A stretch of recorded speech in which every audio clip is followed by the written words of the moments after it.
Hello दोस्तों, मैं कहानियाँ सुनाती हूँ और आज मैं आपको सुनाने जा रही हूँ चुल्ल श्रेष्ठी जातक से एक कथा। प्राचीन काल में वाराणसी में ब्रह्मदत्त नामक एक राजा रहता था। उसके समय में बोधिसत्व ने श्रेष्ठी कुल में जन्म लिया था। जब बोधिसत्व बड़े हुए तब से वे भी श्रेष्ठी के पद पर नियुक्त हुए। लोग उनको चुल्ल श्रेष्ठी अर्थात छोटा सेठ कहकर पुकारते थे। वे बहुत ही विद्वान और बुद्धिमान थे और शकुन आदि देखकर ही शुभाशुभ का विचार कर लिया करते थे। एक दिन वे राजा की सेवा में जा रहे थे।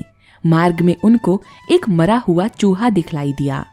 उन्होंने उसी समय आकाश के ग्रहों और नक्षत्रों आदि की स्थिति के विचार से गणना करके सोचा कि यदि उत्तम कुल का कोई बुद्धिमान व्यक्ति इस समय मरे हुए चूहे को उठा ले जाए तो वह व्यवसाय करके अपने परिवार के भरण पोषण के लिए यथेष्ट धन उपार्जित कर सकता है। इस अवसर पर उस मार्ग से एक भले घर का पर दरिद्र युवक जा रहा था। उसने उनकी यह बात सुनकर मन में सोचा कि ये बिना अच्छी तरह समझे बूझे कभी कोई बात नहीं कहते, अतः मैं इस मरे हुए चूहे को चलकर ही अपने भाग्य की परीक्षा करूं। इसीलिए वो उस मरे हुए चूहे को उठाकर ले चला। पास ही एक दुकानदार अपनी पाली हुई बिल्ली के खिलाने के लिए कुछ ढूंढ रहा था। उसने उस युवक को 1 पैसा देकर वो चूहा उससे ले लिया। युवक ने 1 पैसे का गुड़ लिया और एक घड़ा पानी लेकर एक जगह बैठ गया। उस मार्ग से माली लोग वन से फूल चुनकर लाया करते थे। जब थके हुए माली वन से लौटे तब उसने उन्हें थोड़ा थोड़ा गुड़ देकर ठंडा जल पिलाया। माली भी प्रसन्न होकर उसे थोड़े थोड़े फूल देते गए। युवक को वहां फूल बेचने पर जो पैसे मिले उन्हीं पैसों से उसने दूसरे दिन और गुड़ ले लिया और पहले दिन की भांति मालियों को थोड़ा थोड़ा गुड़ देकर जल पिलाना आरंभ किया। उस दिन मालियों ने उसे फूलों के कुछ ऐसे पौधे दिए जिनमें कुछ फूल लगे हुए थे। इस प्रकार उन फूलों और पौधों को बेचकर 2-4 दिन में उसने 8 पैसे इकट्ठे कर लिए। एक दिन बहुत पानी बरसा और हवा चली, जिससे राजा के बाग में वृक्षों आदि की बहुत सी सूखी हुई डालियां और पत्तियां आदि आ गिरी। माली वह कूड़ा करकट साफ करने की चिंता में ही था कि इतने में वो युवक वहां जा पहुंचा और बोला, यदि तुम ये सब सूखी डालियां आदि मुझे दे दो तो मैं इन सब को अभी यहाँ से उठा ले जाऊं और तुम्हारा सारा बाग बात की बात में साफ कर दूं। माली ने उसकी बात मान ली। वह युवक तुरंत एक ऐसे स्थान पर चला गया जहां मोहल्ले के लड़के खेल रहे थे। उसने उन लड़कों को थोड़ा थोड़ा गुड़ दिया और कहा कि तुम लोग मेरे साथ राजा के बाग में चलकर कुछ झाड़ झंकाड़ साफ कर दो।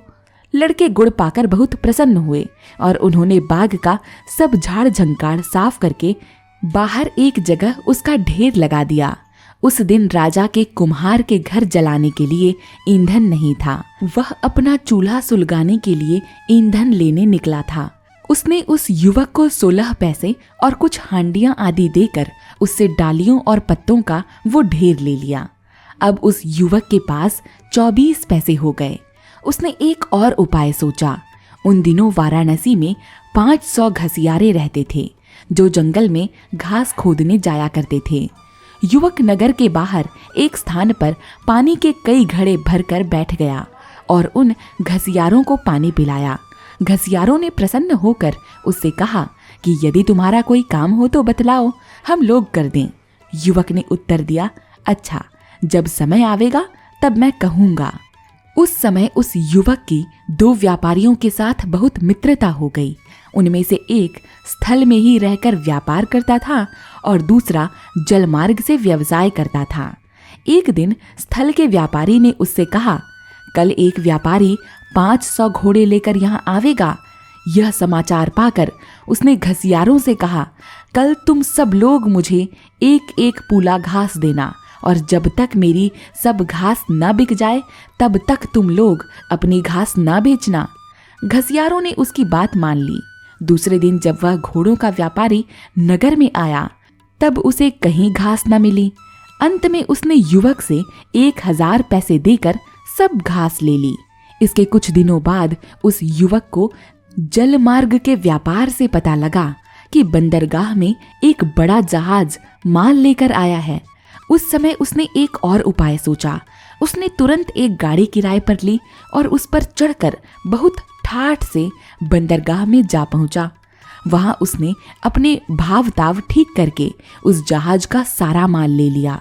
बयाने में अपने नाम की अंगूठी दे दी और पास ही एक तंबू खड़ा करके उसमें जा बैठा। उसने अपने आदमियों से कह दिया कि जब कोई व्यापारी मुझसे मिलने आवे तो उसे 3-3 सेवक मेरे पास पहुंचाने आवे। जब नगर में यह समाचार पहुंचा कि बंदरगाह में एक बड़ा जहाज माल लेकर आया है, तब वाराणसी के 100 व्यापारी वो माल लेने के लिए वहां पहुंचे। जब उन्होंने सुना कि एक सेठ ने सारे माल का बयाना कर लिया है, तब वो ढूंढते हुए उस युवक के पास पहुंचे। वहां बहुत से नौकर चाकर और खूब ठाठ बाट देखकर उन लोगों ने अपने मन में सोचा कि यह कोई बहुत बड़ा महाजन है।